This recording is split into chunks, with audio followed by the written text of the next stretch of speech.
सभी फेसबुक मित्रों को मैं हृदय से प्रणाम करता हूं। आज पुनः इस कोरोना महामारी के दौर में आप सब लोगों से पुनः जुड़ने का प्रयास कर रहा हूं।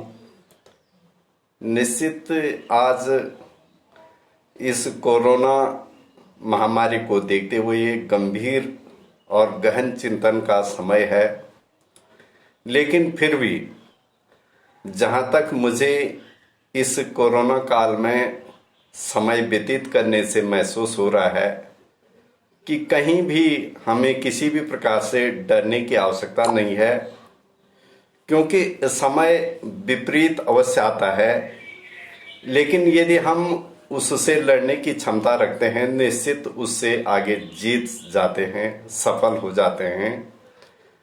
क्योंकि मुझे भी जहाँ अनुभव हुआ, हमें जब इस कोरोना जैसी बीमारी से दो चार होने का एक मौका मिला या दुर्भाग्यवश कुछ कठिनाई झेलने का अवसर मिला, तो लगा वास्तव एक बहुत कठिन दौर है, लेकिन जब हम इससे लड़ने का प्रयास करते हैं तो काफ़ी सफलता हासिल हुई।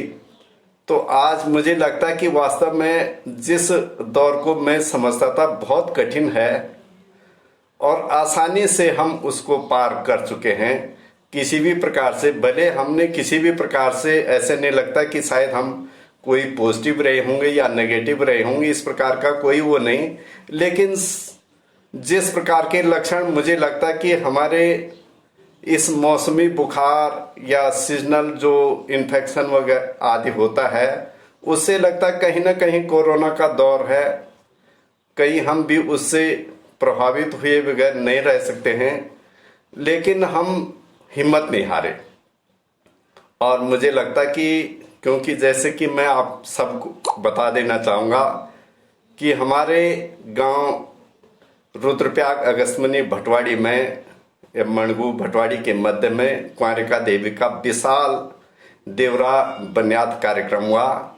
उस दौरान हजारों लाखों लोग, बाहर से भी प्रवासी लोग आए।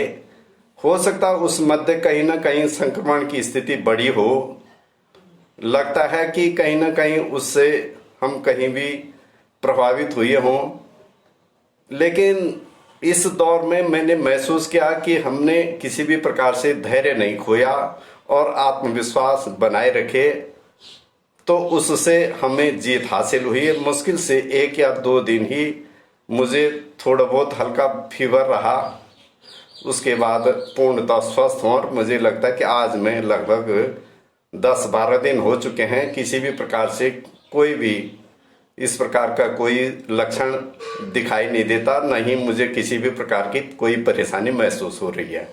लेकिन इसके पीछे केवल मुझे एक ही सफलता का सूत्र लगा कि मुझे पूर्ण आत्मविश्वास था कि किसी भी प्रकार से हम इन्फेक्टेड नहीं हो पाएंगे और नहीं यह हमारे ऊपर किसी भी प्रकार का प्रेशर बना पाएगा, क्योंकि अगर हम अपने आप पूर्ण सावधानी से रहेंगे तो हम अवश्य जीत जाएंगे।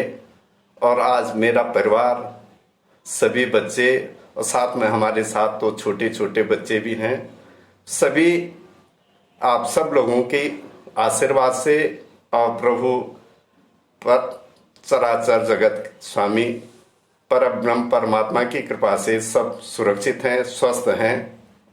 मैं आशा करता हूँ कि सारा संपूर्ण विश्व के मानव इसी प्रकार से सुरक्षित रहेंगे।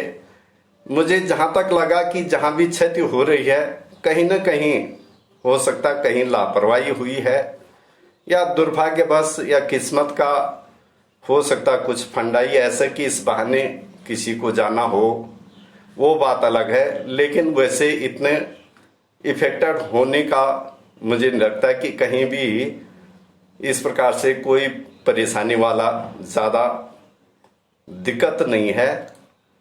तो जहाँ तक मुझे लगा इस सारी बीमारी से लड़ने का एक ही तरीका है कि हम नियमित रूप से अपना जो प्रारंभिक जो समय सारणी है उसको बनाए रखें।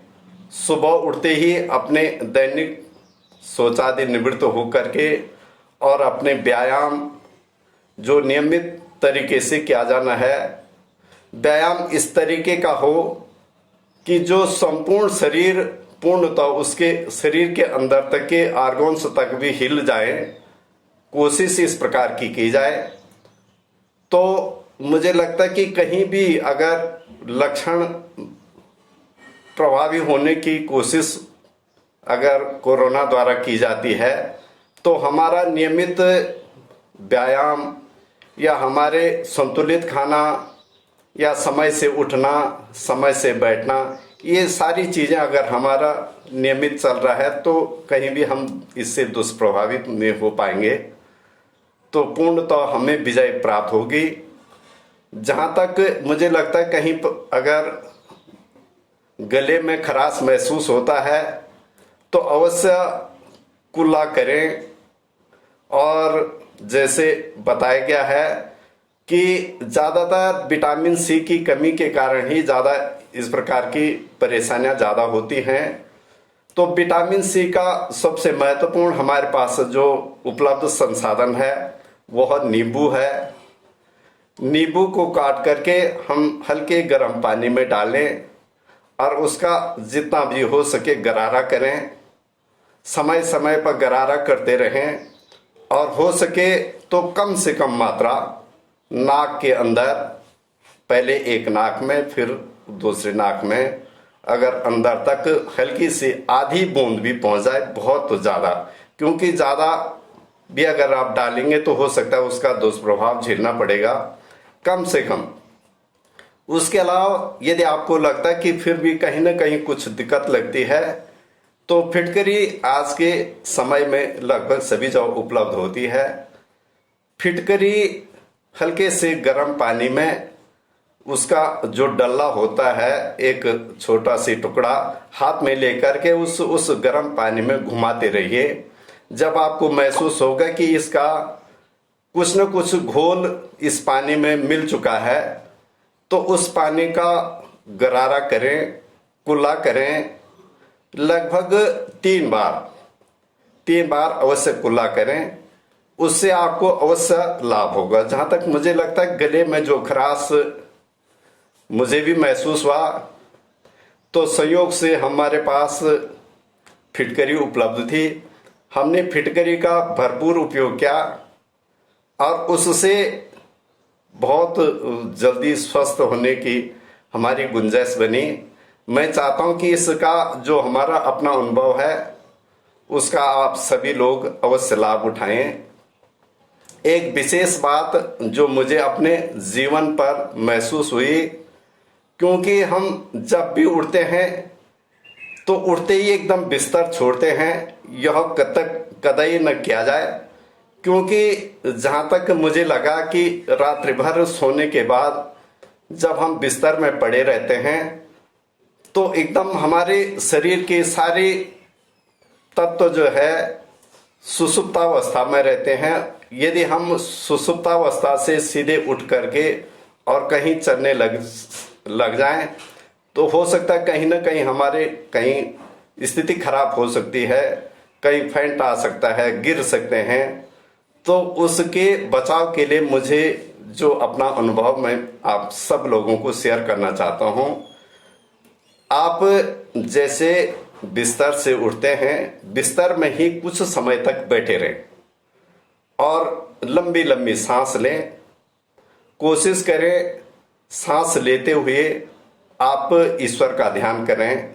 प्रातः स्मरण जैसे कि कराग्रे वसते लक्ष्मी, कर मध्य सरस्वती, कर मूल्य स्थित ब्रह्मा, प्रभाते कर दर्शनम। तो इस प्रकार से प्रातः काल में अपने हाथों के दर्शन करने से, क्योंकि दिन भर हमने इन्हीं हाथों के द्वारा अपने जीविकोपार्जन करना है, तो ये हाथ ही हमारे साक्षात ईश्वर के रूप में हैं। इन्हीं में संपूर्ण विश्व के परब्रह्म परमात्मा समाये हुए हैं। इनके दर्शन करके आप उस प्रभु तक पहुंचने का प्रयास करें। तो कुछ समय, और जैसे कि आप अपना कदम जमीन में रखना चाहते हैं तो उससे पहले आसन को आप स्पर्श करें जमीन को स्पर्श करें तो समुद्र वसने देवी पर्वतस्तन मंडले विष्णु पत्नी नमस्तुभ्यं पादस्पर्शम समझ। हम इस पृथ्वी लोक को जिसने हमें धारण किया है उसको भी नमन करते हुए तभी हम इस धरती में पांव रखें बाहर। तो कम से कम जो बिस्तर में मैंने देखा, पहले तो आधा घंटे, नहीं तो आप 15 मिनट तो अवश्य बैठ कर के रहें। आप जैसे कि मौन धारण करें और ये कर दर्शन जो मैंने आपको पूर्व बताया। उसके अलावा आप अपने हाथों को इस प्रकार से हिलाते रहें ताकि आपके शरीर के या हाथ के जो नसें हैं या हड्डियां हैं वो कहीं ना कहीं काफी हिल जाएं, और पाँव को भी सीधा करते हुए उनको भी अंगुलियों के सहारे काफी तानते हुए आगे बढ़ें। निरंतर आपको बहुत लाभ होगा। हो सकता है कि इससे आपके अंदर जो सुसुप्तावस्था रात्रि भर की थी उसमें जागृति पैदा हो जाएगी। तो उसके बाद जैसे आप बिस्तर से उठेंगे तो आपको स्वयं में एक तरोताजा महसूस होगा। ये कार्य आपको नियमित करना है। नियमित अगर इस प्रकार से आपकी एक रोटेशन बन जाएगा, एक प्रकार से आपका समय सारणी जैसी बन जाएगी, तो मैं समझता हूं कि आपका दिन बिल्कुल सुखद होगा। और ये हमेशा के लिए आप रेगुलरली, क्योंकि आप इस बात को आज ही नहीं, कोरोना काल में ही नहीं, बल्कि हमेशा के लिए अपना नियमित बनाएं। क्योंकि यदि आप प्रातः काल में आप अपने बिस्तर में ही, क्योंकि मुझे लगता है कि शायद उठने के बाद हम इतने व्यस्त हो जाते हैं कि हम समय नहीं दे पाते अपने शरीर के लिए और अपने घरेलू कार्यों में व्यस्त हो जाते हैं। बहुत सारे कार्य दायित्व हमें निभाने पड़ते हैं, परिवार के दायित्व हैं, तो इन सारे चीजों के कारण हम स्वयं के लिए भूल जाते हैं। तो क्यों ना हम बिस्तर में जैसे उठे तो अपना ये दैनिक कार्यक्रम करते रहें। उसके अलावा जो हमने बताया कि आप इस समय वर्तमान में कोशिश करें कि गर्म पानी का ही सेवन करें, लेकिन गर्म पानी ऐसा ना हो कि जो आपने चूल्हे में तेज गर्म किया हुआ उसको सीधे पी लें, क्योंकि हो सकता है इस प्रकार का पानी आप लेते हैं तो आपके शरीर में अत्यधिक गर्मी बढ़ने से आपके आंतों को वह इफेक्टेड कर सकता है, दुष्प्रभावित कर सकता है, आप और ज्यादा परेशान होंगे। आप गर्म पानी एक बड़े पतीले में सुबह करके रख दीजिए और कहीं उसको ढक्कन मार करके रख दें। दिन भर में जैसे जैसे आपको जरूरत पड़े तो कोशिश हो कि वही पानी आप उपयोग में लें, और दिन भर में आप जितना अधिक पानी पीते रहेंगे आपको लाभ प्राप्त होगा। निश्चित ही मैं समझता हूं कि इन सारी चीजों का आप उपयोग करेंगे तो अवश्य लाभ होगा। खान पान में जहां तक मुझे लगता है, यदि हम साग सब्जी किसी भी प्रकार से कोई तैयार करते हैं, निश्चित हमें अगर रोटी खानी है तो अब भी हमें सब्जी बनानी है, या चावल खाने हैं, भात खाना है, तो उसके लिए हमें दाल का उपयोग करना पड़ता है। तो मुझे लगता है कि उसमें बीज चाहे कितने भी हों, अधिक हों या कम हों, लेकिन पानी की मात्रा अधिक से अधिक हो। क्योंकि अधिकतर हम लोगों की आदत है कि हम पानी सीधे पीना हमारी आदत नहीं है, बहुत सारे लोगों की आदत नहीं होती। बहुत कोशिश करने के बाद भी वो पानी चाहते हुए भी नहीं पीते हैं, बहुत सारी प्यास होने के बाद भी। तो उसको पूर्ति करने के लिए मुझे सबसे अच्छा तरीका यही लगा कि आप खाद्यान्न के अंतर्गत साग सब्जी में अधिक से अधिक पानी का उपयोग करें। उसका रस जितना आप पिएंगे, हो सकता आप 4 रोटी खाते हों, और अगर आप दाल में आपका पानी इतनी मात्रा में है कि आप उस पानी को ही पीने लगते हैं, तो हो सकता आप 4 रोटियों की जगह 2 रोटियों का स्थान तो आपने पानी ने, उसी रस ने ले लिया। तो बुरा नहीं है, वो फायदेमंद है, बहुत ही ज्यादा फायदेमंद है। क्योंकि जो भी उस साग या सब्जी का जो मूल तत्व है उस रस में समाहित हो जाता है। तो ये सारी चीजें उपयोग करने से आपको बहुत ज्यादा लाभ होगा। इन सारी बातों को देखते हुए मुझे लगता है कि वास्तव में इस कोरोना काल में आप सबसे बड़ी चीज, शरीर से आप कितने भी मोटे तकड़े या दुबले पतले हों, उसका कोई प्रभाव नहीं पड़ता है। आपकी क्षमता क्या है और अपने मन से आप कितने आत्मविश्वास को बनाए रखते हैं, वह सबसे महत्व रखता है। और वही आत्मविश्वासी आपको सफल रखता है, आपको जीतने की, सफल होने की क्षमता प्रदान करता है। तो ऐसे कोरोना काल में मुझे लगता है कि वास्तव में जो भी अधिकतर क्षतिग्रस्त हुए हैं, वो या तो अधिक वृद्ध थे, पूर्व से ही किसी न किसी बीमारी से ग्रसित थे, या अचानक हार्ट अटैक होने के कारण वे दुर्भाग्यवश कोई न कोई क्षति को प्राप्त हो गए हैं। यह बड़े दुख की बात है, क्योंकि हमारे मध्य से बहुत सारे ऐसे लोग चले जा रहे हैं जिनके बारे में हम कभी सोच भी नहीं सकते कि इतनी जल्दी वो हमसे विदा हो जाएंगे। बहुत दुखद घड़ी है। लेकिन मैंने जो अध्ययन किया, अपने अनुभव के आधार मुझे लगता है कि जो भी लोग ज़्यादा इस प्रकार से प्रभावित हुए हैं, उसके पीछे मनोबल टूटना है और हड़बड़ाहट में किसी भी प्रकार का कोई अन्यथा घरेलू ज़्यादा इस प्रकार के उपचार किए जाना, जिससे कि बहुत ज़्यादा शरीर पर दबाव पड़ता है, तो ये भी कहीं ना कहीं घातक है। हमें सावधानी पूर्वक जो भी चीज़ का उपयोग करना है, जो भी हमें प्रयोग करना है, या शरीर के लिए जो उपयुक्त लगता है वही हमें करना चाहिए। विशेषकर इस समय पर आत्मबल को बनाए रखना है और कोशिश हो कि घर पर ही रहें, जैसे कि शासन का निर्देश है।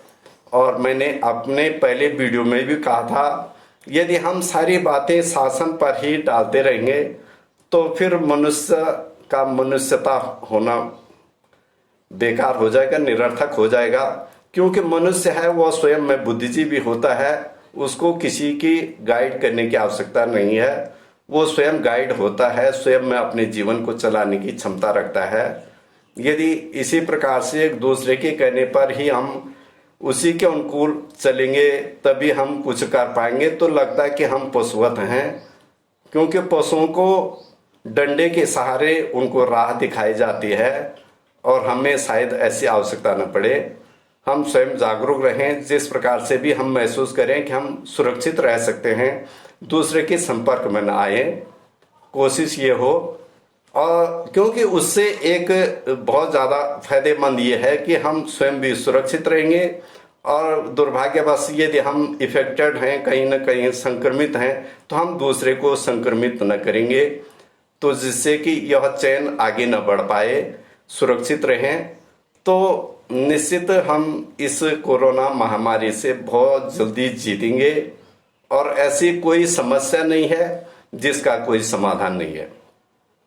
क्योंकि मैंने पिछले साल भी एक वीडियो जारी किया था जिसमें स्पष्ट कहा था कि समस्या कोई भी जन्म तभी लेती है जब वो अपने साथ समाधान भी लाती है।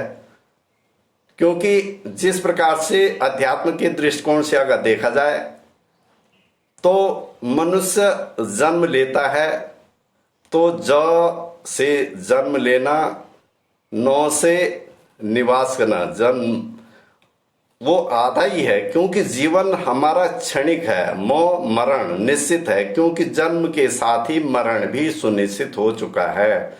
जीवन का जो निवास करने का, जीवन यापन का जो मध्यकाल है, वो आधा ही शब्द दिया गया है, 9। तो इसी प्रकार से समस्याओं का भी एक तरीका है। जब किसी भी प्रकार की कोई समस्या उत्पन्न होती है, उससे उसके साथ ही उसके निवारण की भी विधियां उसके साथ तैयार हो जाती है, लेकिन हमें उस पर गहन अध्ययन करने की आवश्यकता होती है। ऐसा कुछ भी नहीं है कि जिसको हम पा नहीं सकते हैं, लेकिन हमें उस पर गंभीरता से अमल करने की आवश्यकता है। एक समय आएगा जब पूर्ण तो हम सब लोग सुरक्षित होंगे।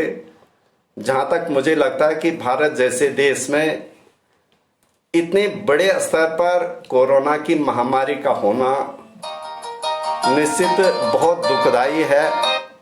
और आज हमारा संपूर्ण भारतवर्ष इस कोरोना महामारी से त्राहिमाम कर रहा है। जिस प्रकार से पिछले वर्ष अमेरिका में बहुत सारी घटनाएं हुई, आज वो स्थिति हमारे भारतवर्ष में है।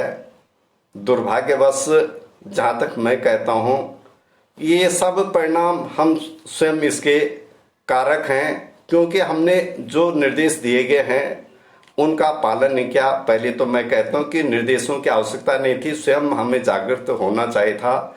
तो हम स्वयं जागृत नहीं हुए, कम से कम शासन द्वारा दिए गए या बताए गए निर्देशों का पालन करते, घर में रहते, मास्क लगाने की विधियां बताएगी उसका अनुपालन करते, और अपने आप जो दूरियां, निश्चित दूरियां जो बनाई जानी थी उसका पालन करते। तो ये सारी चीजें जो बताई गई थी उसका पालन करते रहते तो निश्चित आज हम सुरक्षित होते, भीड़ भाड़ वाली जगहों पर जाने से परहेज करते। तो कहीं भी ऐसा नहीं था कि जो आज ऐसा दौर चल रहा है वो विकट दौर है, वो विकट दौर नहीं आ पाता। और भारत जैसे देश में जहाँ की विश्व की अधिकतर कम्युनिटियाँ रहती हैं, मुझे लगता है कि विश्व का कोई भी देश इतना विशाल, इतनी बड़ी कम्युनिटी वाला देश कोई नहीं है जिस प्रकार से भारत है। और इस विशाल, महत्वपूर्ण और अनेकानेक संप्रदायों को, धर्मों को और मतांतरों को एक साथ लेकर के चलने वाला देश विश्व में यदि कोई है तो भारत है। और इस देश के अन्य देशों से तुलना करके कहना कि वास्तव में उस देश ने तो बहुत जल्दी नियंत्रण कर दिया और हमारा देश कुछ भी नहीं कर पा रहा है, तो ये सरासर आप किसी भी प्रकार से अन्याय कर रहे हैं और वास्तव में कुछ अति ही बोल रहे हैं, क्योंकि स्वयं में ही अपने आप जागरूक नहीं है और दूसरे को उपदेश दे रहे हैं। आज जैसे कि बहुत सारे वीडियो आप भी देख रहे होंगे, सोशल मीडिया के माध्यम से भी आ रहा है और सचमुच में दिखाई भी देता है। इस महामारी के दौर में भी बहुत सारे जमाखोर अपने दुष्कर्मों के से बाज नहीं आ रहे हैं, जो कि देश के लिए बहुत ज़्यादा हानिकारक है, बहुत दुखदाई है। बड़ा दुख होता है कि वास्तव में जब मानवता की सुरक्षा की बात आती है तब भी हम अपना स्वयं का एक लाभ लेने की कोशिश करते हैं। तो ऐसे समय पर क्या हम कल्पना कर सकते हैं कि इस देश में जहां बहुत सारी कम्युनिटियां एक साथ रहती हैं और उनको एक सूत्र में बनाए रखना कितना बड़ा चैलेंज है, बहुत बड़ा। हम तो अपने को सौभाग्यशाली समझते थे कि विश्व का एक ऐसा देश जिसमें इतने सारे मतांतर होने के बाद भी प्रजातंत्र के दृष्टिकोण से विश्व का सर्वोच्च देश है, महत्वपूर्ण देश है और कहीं भी किसी भी प्रकार से आपस में मन मुटाव नहीं है। लेकिन आज कोरोना काल को देखते हुए पिछले साल भी जब लॉकडाउन लगाया गया तो कितना उसका पालन किया गया, कितना उसका उल्लंघन किया गया, आप स्वयं आकलन कर सकते हैं। इन सारी बातों को आप गंभीरता से अवश्य लें हैं। बहुत बड़ा संकट नहीं है, मुझे लगता है कि हमने इसको कुछ ज़्यादा हवा महसूस कर दी है, इसी कारण हम दहशत में हैं। कुछ तो लोग दहशत के कारण ही अपने जीवन से हाथ धो बैठ रहे हैं। बहुत सारी दिक्कतें हैं और जिस प्रकार से हॉस्पिटलों में या डॉक्टरों के द्वारा जो ट्रीटमेंट दिया जा रहा है, चिकित्सा दी जा रही है, वो अपनी तरफ से पूरी कोशिश कर रहे हैं बचाने की, लेकिन जितना संसाधन है उसी के आधार पर तो करेंगे। हमें स्वयं अपने घर में रहना, अपने घर में एकांतवास करते हुए अपने आप सुरक्षित रहना है। अपने परिवार के अन्यों के भी संपर्क में, यदि हम संक्रमित हैं तो उनको इस संपर्क में भी नहीं आना है। इन सारी चीज़ों का यदि हम उपयोग करेंगे या प्रयोग करते रहेंगे, पालन करते रहेंगे, निश्चित हम इस कोरोना महामारी से बहुत जल्दी जीत जाएंगे और ऐसे कोई संकट नहीं है जिससे हमारा देश समय समय पर आगे नहीं बढ़ा। इतना बड़ा संकट जब भारत लगभग 700 वर्ष तक लगातार विदेशों के नियंत्रण में रहा, विदेशों के आक्रांताओं के दुष्प्रभाव से दुष्प्रभावित रहा, तब भी हमारा देश सुरक्षित बाहर निकला। आज तो एक महामारी है जो स्वयं अपने हाथ में हमारे पास है, एक हथियार है आत्मबल का। उस आत्मबल को हम बनाए रखेंगे, निश्चित हम जीत जाएंगे।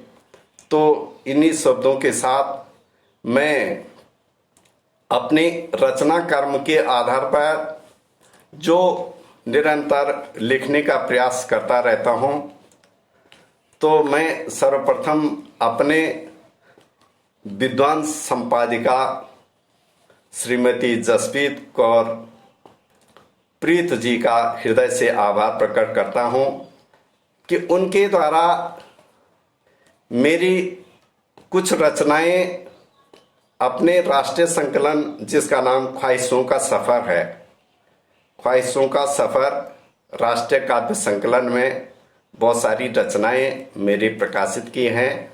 जो इस प्रकार से ये पुस्तक है, इसमें हमारी बहुत सारी रचनाएं प्रकाशित की गई हैं। तो मैं पटियाला से यह प्रकाशित होती है। इसमें एक रचना जिंदगी क्या है, उसके बारे में मैं थोड़ा वाचन करना चाहता हूँ। हो सकता जीवन का कुछ रहस्य इससे हमें महसूस हो।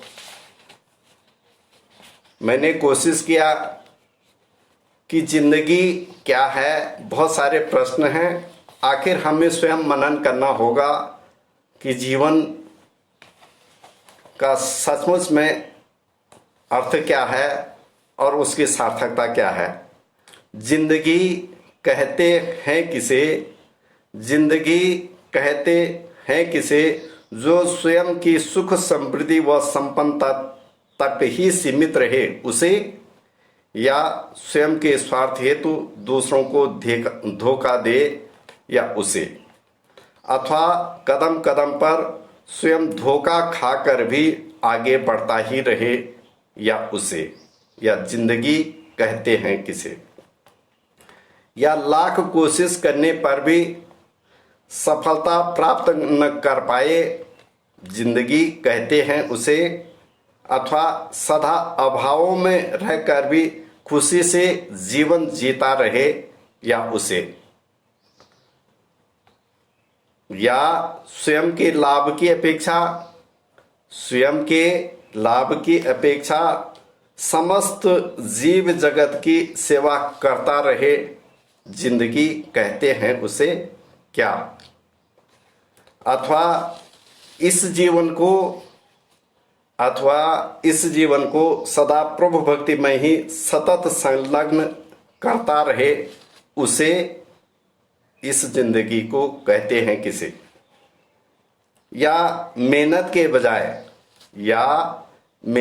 बजाय भीख मांगकर जीवन गुजारता रहे उसे, या मेहनत के बजाय भीख मांगकर जीवन गुजारता रहे उसे, अथवा दूसरों के रहमो करम पर जीने को सदा मजबूर रहे उसे।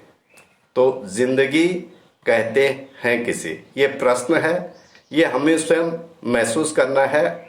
ये आप सब लोगों के लिए भी एक प्रश्न है कि जिंदगी कहते हैं किसे, या दुर्व्यसनों का सेवन कर स्वयं के साथ अन्यों का भी जीवन जीना दूभर कर दे उसे, या दुर्व्यसनों का सेवन कर स्वयं के साथ अन्यों का भी जीवन जीना दूभर कर दे उसे, जिंदगी कहते हैं किसे, अथवा आपराधिक जगत का सरताज बन दूसरों को सताता रहे उसे, अथवा आपराधिक जगत का सरताज बने दूसरों को सताता रहे उसे, जिंदगी कहते हैं किसे, या सांसारिक माया मोह को छोड़कर या सांसारिक माया मोह को छोड़कर निर्जन क्षेत्र में तपस्वी जीवन जीता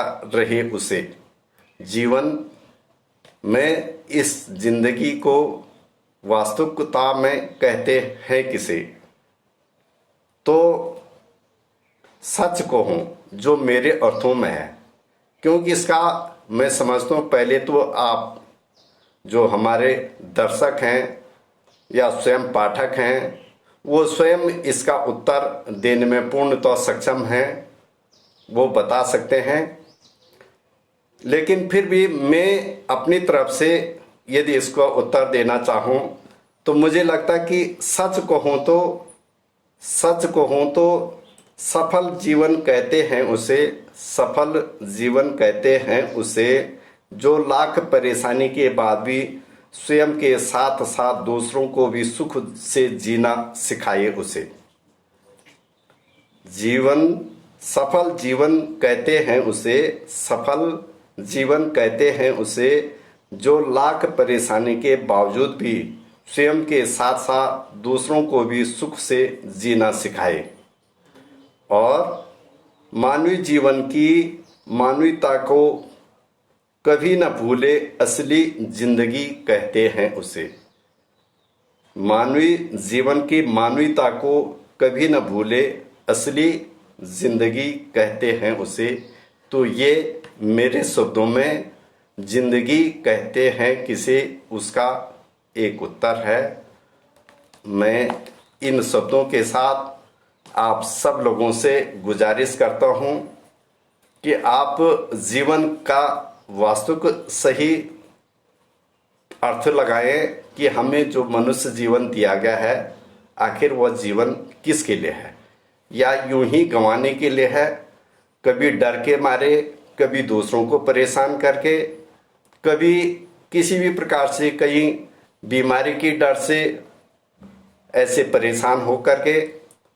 तो हमें कहीं न कहीं जीवन को आत्मविश्वास के साथ जीना है और जहाँ तक हो सके दूसरों की मदद करने के लिए लगातार आगे आना। बहुत सारी संस्थाएं हैं, बहुत सारा काम कर रहे हैं, बहुत खुशी होती है, लेकिन बहुत सारे लोग ऐसे भी हैं जो परेशानी करने से भी बाज नहीं आ रहे हैं और उल्टा जो अच्छा काम कर रहे हैं उन्हीं पर दोषारोपण कर रहे हैं।